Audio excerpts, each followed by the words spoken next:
सुप्रभात बच्चों, आज हम विशेषण पाठ की पुनरावृत्ति करेंगे। पुनर्अवलोकन के माध्यम से हम पाठ को दोबारा दोहराएंगे।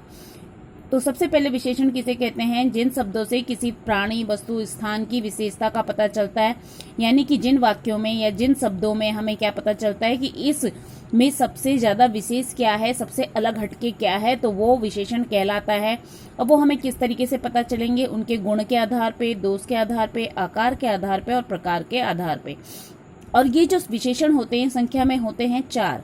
फर्स्ट है आपका गुणवाचक विशेषण। गुणवाचक विशेषण के अंतर्गत आ जाते हैं उसके गुण, दोष, आकार, प्रकार।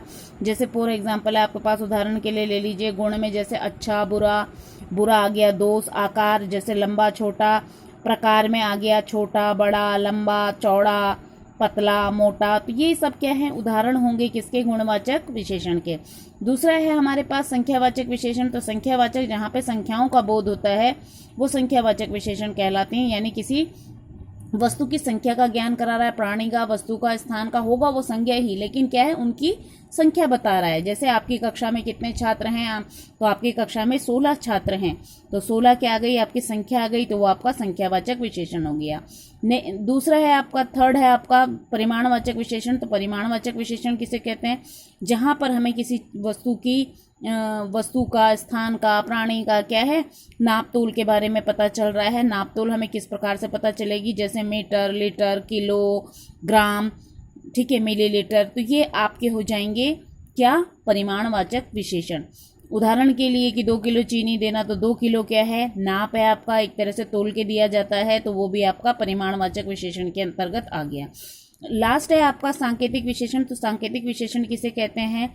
जिसमें संकेतों के माध्यम से सर्वनामिक शब्दों का, मतलब सर्वनाम शब्दों का प्रयोग किया जाएगा और विशेषता बताई जाएगी, वो आपके सांकेतिक विशेषण कहलाएंगे। अब ये तो आ गया इनके प्रकार, लेकिन अब इसमें हम जानेंगे कि हम बता किसके ले रहे हैं, या इसमें जो विशेषण है हम किसके बारे में उसको बता रहे हैं। तो विशेष्य जो है ये होता है जिसके बारे में हम बताते हैं, यानी जिनकी विशेषता बताई जा रही है वो विशेष्य कहलाते हैं। उदाहरण के लिए है, जैसे घर बहुत बड़ा है, तो घर क्या हो गया इसमें? देखिए, बड़ा इसमें क्या हो गया? विशेषण हो गया, क्योंकि बड़ा इसमें, इस पूरे सेंटेंस में घर के बारे में बता रहे हैं, तो घर बड़ा है, बड़ा उसकी क्या हो गई? विशेषता हो गई। लेकिन बड़ा है क्या? घर।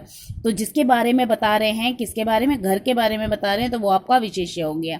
ठीक इसी तरीके से दूसरा उदाहरण है, गेंद का रंग लाल है, तो लाल क्या हो गया? इसमें रंग बताया हमने, किसका? गेंद का बताया। तो जिसके बारे में बता रहे हैं, किसके बारे में? गेंद के बारे में बता रहे हैं, तो गेंद आपका विशेष्य हो गया। और क्या बता रहे हैं कि उसका रंग क्या है? लाल है, तो लाल उसकी विशेषता हो गई, तो विशेषता होने के कारण वो विशेषण हो गया।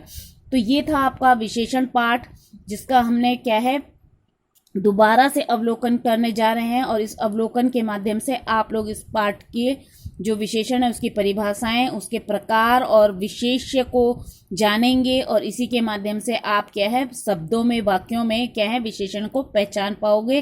तो आप इस पाठ को क्या है, कंठस्थ करेंगे और इसको याद करेंगे। धन्यवाद।